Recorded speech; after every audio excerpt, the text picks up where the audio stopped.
আম্মুর সাথে আজকে একটা বাজি লাগলাম আর বাজিতে তো আমিই জিতলাম। আম্মু তো জানে না যে আমি আম্মুরই মেয়ে। তো যাই হোক, ভিডিওটা শুরু করা যাক। আম্মু বলল যে সকালবেলা অনেক কাজ থাকে, তাকে অনেক কষ্ট করতে হয়, আমরা নাকি সকালে কখনোই উঠতে পারবো না। তাই আজকে সকাল সকাল আম্মুকে ঘুম থেকে উঠে এবং এই কাজগুলো করে আম্মুকে পুরো চমকিয়ে দিলাম। আসসালামু আলাইকুম, সবাই কেমন আছেন? সবাইকে শুভ সকাল। আজকে ঘুমে থেকে সকাল 5টার দিকে উঠে গেছেন। উঠে আম্মু যেই কাজগুলো করেছে আজকে ঠিক ঠিক ওই কাজগুলো আমি সকালবেলা করব।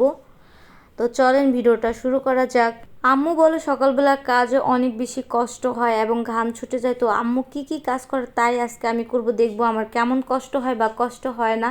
তো আম্মুকে বলেছি তুমি যেই কাজ করে এই কাজ আমি তো আধা ঘন্টায় করে ফেলবো।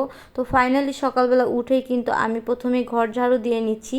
ঘর ঝাড়ু দেওয়ার পরে এখানে চলে আসলাম উঠান ঝাড়ু দেওয়ার জন্য। আর এখানে দেখি দুইটা ঘুঘু পাখি শস্যদানা খাচ্ছে, অনেক সুন্দর লাগলো। এরপর আমি উঠান ঝাড়ু দিতেছিলাম। আমাদের উঠানটা অনেক বেশি বড় আর গ্রামের মানুষের সবসময় কিন্তু পরিষ্কার জিনিসটা পছন্দ করে, কারণ তাদের উঠান তারপর বাড়ির আঙিনা পরিষ্কার করে রাখে। তো উঠানটা অনেক বেশি বড় ছিল, আমার তো পুরো এখনই ঘাম ছুটে যাচ্ছিল। এরপর হলো আমি হাঁসগুলো ছেড়ে দিলাম। আর হাঁসগুলো ছেড়ে আদার দিতে হয়, খাবার দিতে হয় ওদের। তারপর দেখলাম আমাদের হাঁসের 2টা ডিম পেড়েছে, আর এইগুলো তো আমি পরিষ্কার করব না। তো এরপর হাঁসগুলোকে এখন পুকুরে চলে গেল। আর এখানে মুরগিতে এই যে এখন মুরগিকে আদার দেওয়া হচ্ছিল। কতগুলো মুরগি ছিল, এগুলো আমার চাচিদের ছিল।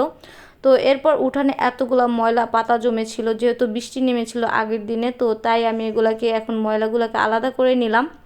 আর উঠানটা কত সুন্দরভাবে ক্লিন করেছি দেখেন। হাঁসগুলো আবার চলে আসলো, তো ওদের একটা দৌড় মেলে আবার পুকুরে দিয়ে আসলাম। এরপর আম্মু যে কাজটা করে সেটা হলো চুলার ছাই ফালায়। গ্রামের বাড়িতে যেহেতু মাটির চুলায় রান্না করা হয়, খড়ি পাতা পুতা এগুলা দিয়ে, তো এগুলা ছাই হয়, তাই এগুলোকে ফালানো হচ্ছে। তো আব্বু এখানে আবার গরু ছাগল বের করে নিয়েছিল, তো এদেরকে এই যে ঘাড়ি দেওয়া হচ্ছিল। এরপর আমি এই যে গোয়ালঘর যেখানে ছাগল এবং বাছুরগুলো রাখা হবে সেখানে একটু পরিষ্কার করে নিচ্ছিলাম। আব্বু হাসতেছিল আমাকে দেখে, কারণ হলো যেহেতু এই কাজগুলো কখনোই করি নাই, তো আব্বু অনেক বেশি বলতেছিল তুমি পারবা না। আমি অবশ্যই পারবো। এরপর আমাদের বাড়ির এখন হলো বিচ্ছু বাহিনীগুলো উঠে গেছে, কারণ ছোট ছোট ভাই বোনরা আছে ওরা উঠে গেছে। আর এই কাজগুলো করে তো আসলেই আমার এত বেশি অবস্থা খারাপ হয়ে গেছে, কি বলবো ভাই, আমি স্যালেন্ডার। কারণ আসলেই আমার আম্মুর অনেক বেশি কষ্ট হয়। আব্বু আম্মু সকালবেলা অনেক সব ঘুমে থেকে উঠে এই কাজগুলো করলে একটা ব্যায়াম হয়ে যায় শরীরের। আবার হলো অনেক বেশি কষ্ট হয়, অনেক বেশি গরম লাগে আর অন্যরকম লাগে।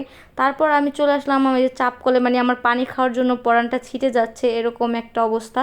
তো এখানে আমি যে ছোটোবেলার মতো চাবিয়ে ঠান্ডা পানি বের করে এখন এই যেভাবে মুখ লাগিয়ে পানি খাচ্ছিলাম, অনেক বেশি ভালো লাগে এবং ছোটোবেলাকে মিস করতেছিলাম। এরপর এই যে আমার পরান পাখিটা উঠে গেছে, আম্মু এটা ব্যায়াম করাচ্ছিল। তো এসে আমি যখন ডাকতেছিলাম যে বাবা কই রে, তখন সে তার মাকে খুঁজতেছিল। মাশাল্লাহ বলবেন, ঠিক আছে সবাই। এরপর হলো আমার ছেলেকে নিয়ে সকালবেলা এই যে একটু বের হয়ে গেলাম। আর সে কিন্তু মাশাল্লাহ মাশাল্লাহ সকালবেলা আমার ঘুমটা ভাঙিয়ে দেয় নামাজ পড়ার সময়, আবার একটুখানি জেগে তারপর আবার ঘুমিয়ে যায়। ছেলেকে নিয়ে সকালবেলা একটু হাঁটাহাঁটি করলাম। আর ভিডিওটা আজকে এই পর্যন্তই। আর অবশ্যই আমার আম্মুর কাছে আমি স্যালেন্ডার করেছি, কারণ আসলে সকালবেলা কাজগুলো অনেক কঠিন এবং অনেক কষ্টকর। সে সকালবেলা এই কাজগুলো করে। আর ভিডিওটা আজকে এই পর্যন্ত। আল্লাহ হাফেজ। পরবর্তী ভিডিওতে আবার আপনাদের সাথে দেখা হবে। Tata, bye bye.